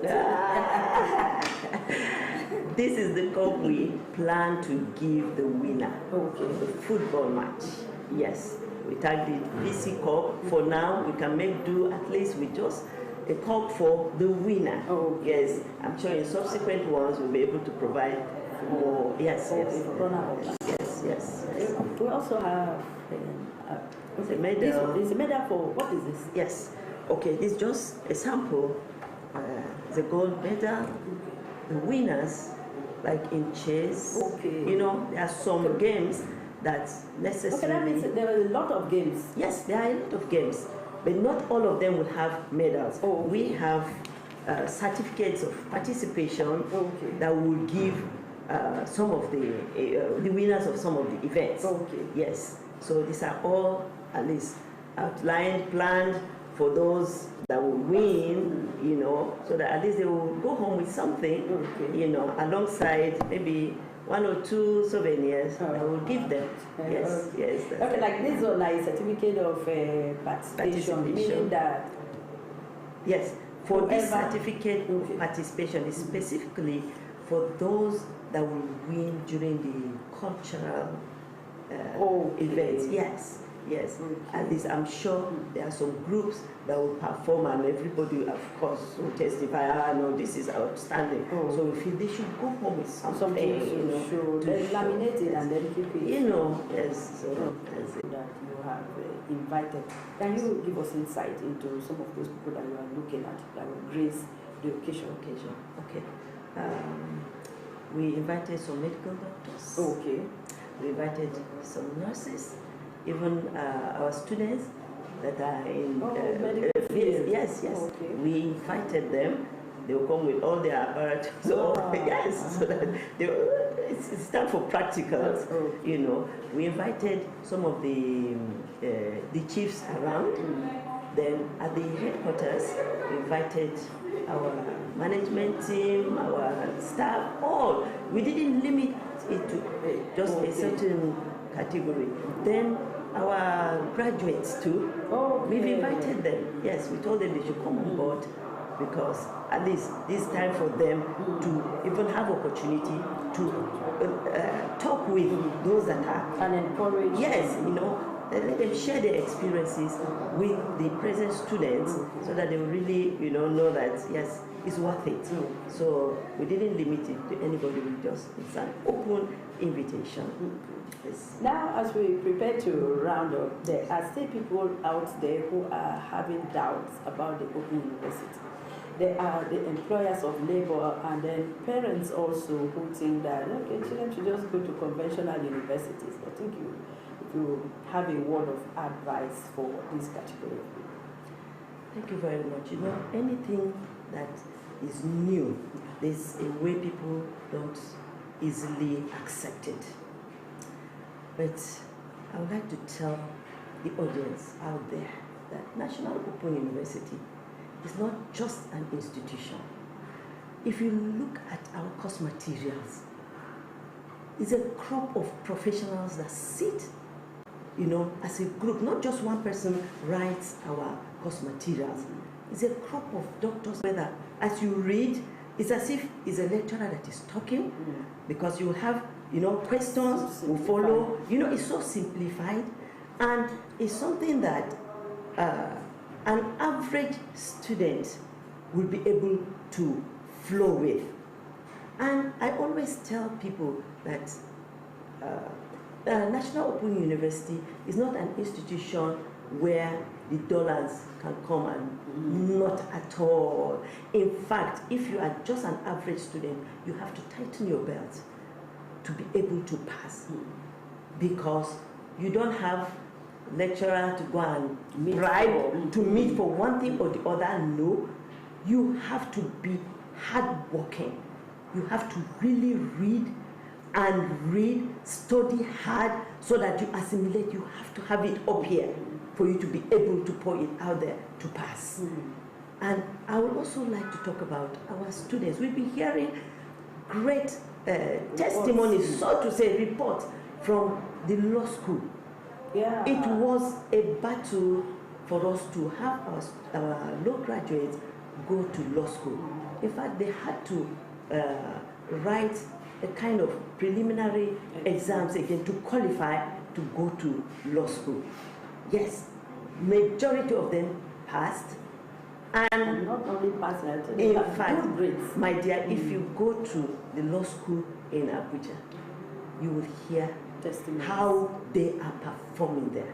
Excellent performance. So, parents, I'm also a parent. Please, National Open University is good enough. In fact, is the best for your child. Because your child that passes through National Open University will be able to compete anywhere with their mates. Employers of labor, I don't know why they still have some mindset, but this is a federal government institution. It's not just a private university, it's not a state university, it's a federal government institution. And I beg you, I crave your indulgence. Give our graduates opportunity. They don't just make up your mind because they are graduates of National Open University and you feel they cannot perform. No, I refute that. And their performance on the job will confirm to you that they are up to the task.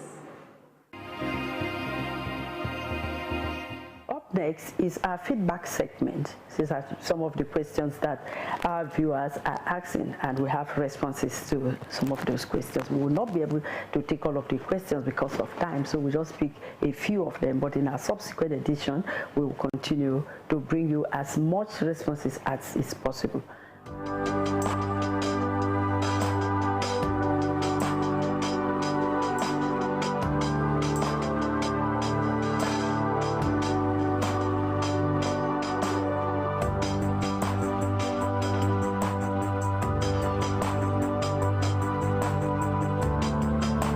Now it's time for our question of the week.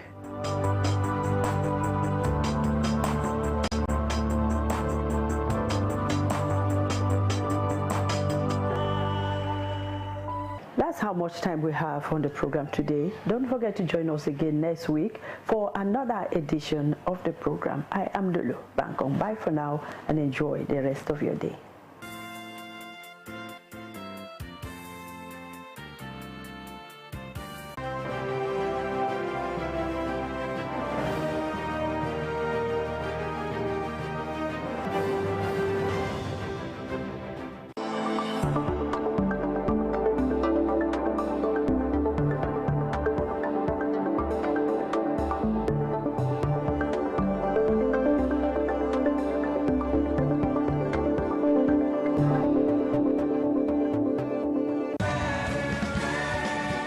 Great country Nigeria is blessed with natural and human resources. So, what is the way out? Prayer. Yes, prayer. Touch of God presents Prayer for the Nation with world-renowned prophet evangelist S.K. Abiara. 30 solid minutes of mountain-moving and destiny-changing prayers against bloodshed, political upheavals, economic distortions and disintegration, kidnappings, tribal and religious war. Prayers for peace at the federal, state and local government levels, as well as for the unity and stability of Nigeria. The future of Nigeria is good. The future of Nigeria is bright, so we must not let our heart be troubled. Join Prophet Evangelist S.K. Abiara on TVC News Belt every first Saturday of the month from 11 to 11:30 p.m. Introducing you.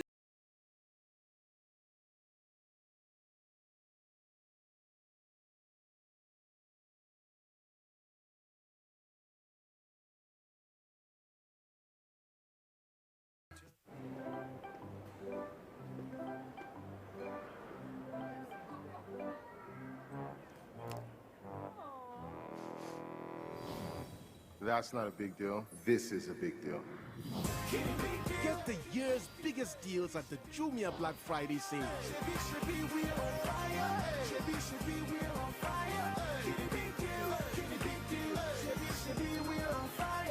Jumia. Every day is Black Friday. Introducing YouTube Shorts.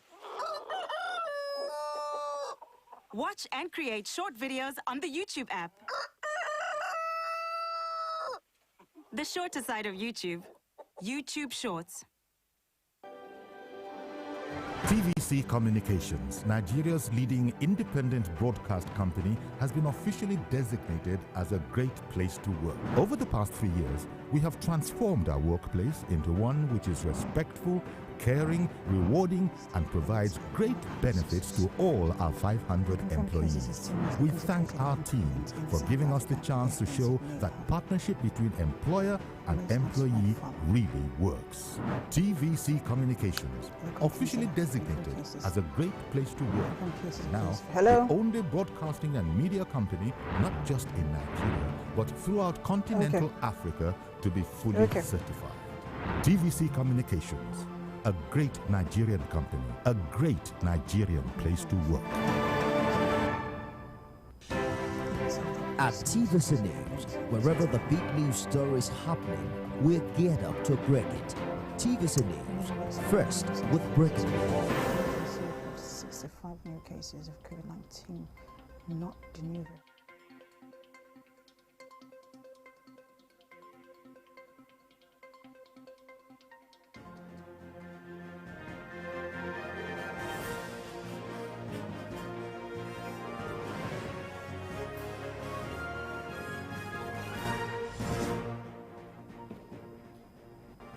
Our top stories this hour.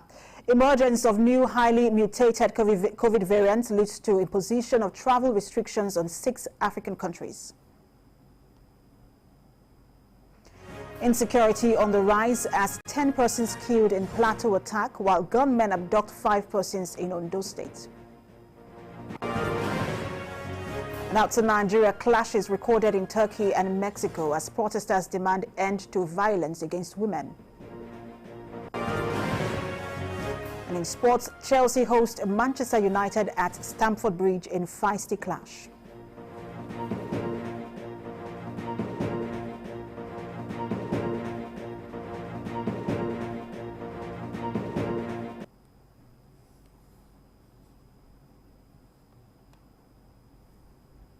Hello, thanks for joining us. This is TVC News at 1.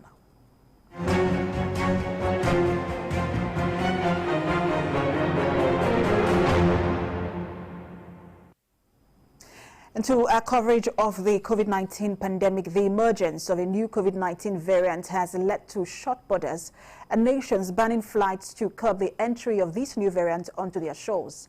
Now, England is banning travelers from 6 countries in southern Africa, and Germany, Italy, Israel and Singapore have also restricted travel. The new COVID variant identified in South Africa is the most heavily mutated variant so far, and is now radically different to the form that emerged in Wuhan, China. That means vaccines which were designed using the original may not be as effective, as some of its mutations are known to increase the ability of coronaviruses to spread. The confirmed cases are still mostly concentrated in one province in South Africa, but there are hints it may have spread further. Other countries that have confirmed cases of these variants include Hong Kong, Botswana and Israel. Meanwhile, experts from the World Health Organization are due to meet in South Africa this morning to discuss the heavily mutated variant. And bringing updates from the Nigeria Center for Disease Control, the agency reported 65 new cases of COVID-19, not the new variant, of course, but this now takes the country's total number of confirmed cases to 213,883. And Lagos recorded the highest number of new infections with 20, followed by the Federal Capital Territory with 12 cases and Kaduna with 11. And so far, 207,094 people have been discharged, while 2,975 people have died from COVID-19 related complications.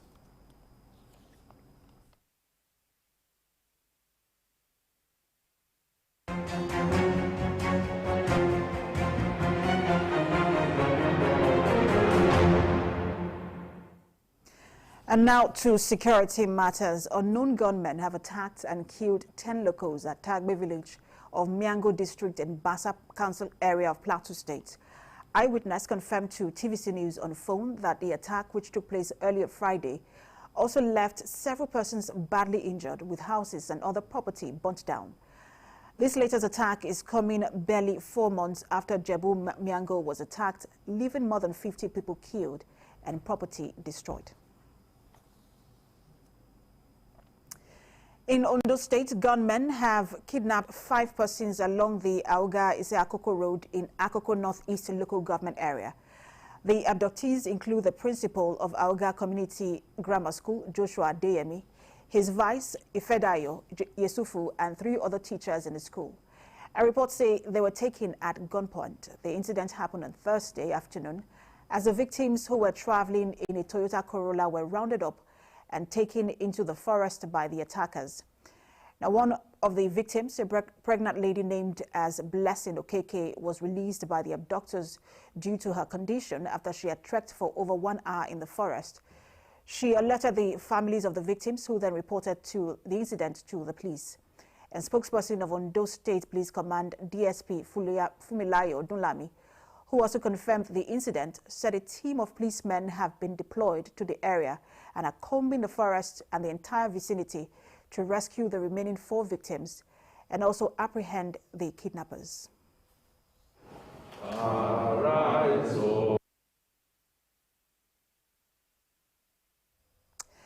And police and other security agencies have been mobilized to intensify surveillance and patrol in pursuit of criminals. Minister of the Interior, Rauf Aregbesola, disclosed this at this week's ministerial briefing at the Presidential Villa in Abuja. The minister says this is not only the response to the attack on passengers on the Kaduna-Abuja highway, but due to the approaching season of festivities. Ms. Aregbesola also confirmed that the security agencies were also moving to tackle the issue of bandits and criminal bodies who had taken over administering some areas in the country. He promised an improved response to all appreciative of the successes and gains being made by all the security agencies, from the Armed Forces of Nigeria to police and intelligence organizations, as well as other security agencies. He's of the belief that more must still and should still be done. But he commended all of them for the progress we are recording on all fronts. The president was particularly happy with the fact that a free and fair election was made possible by the INEC and our security agencies, and that is a good assurance.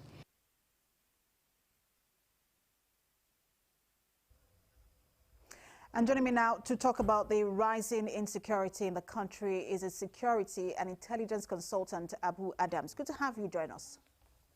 Thank you. It's my pleasure to be with you. Rising attacks in the country, as you know, just recently, the very devastating one in the Abuja-Kaduna highway, where it was recorded live as it was ongoing. And now we just reported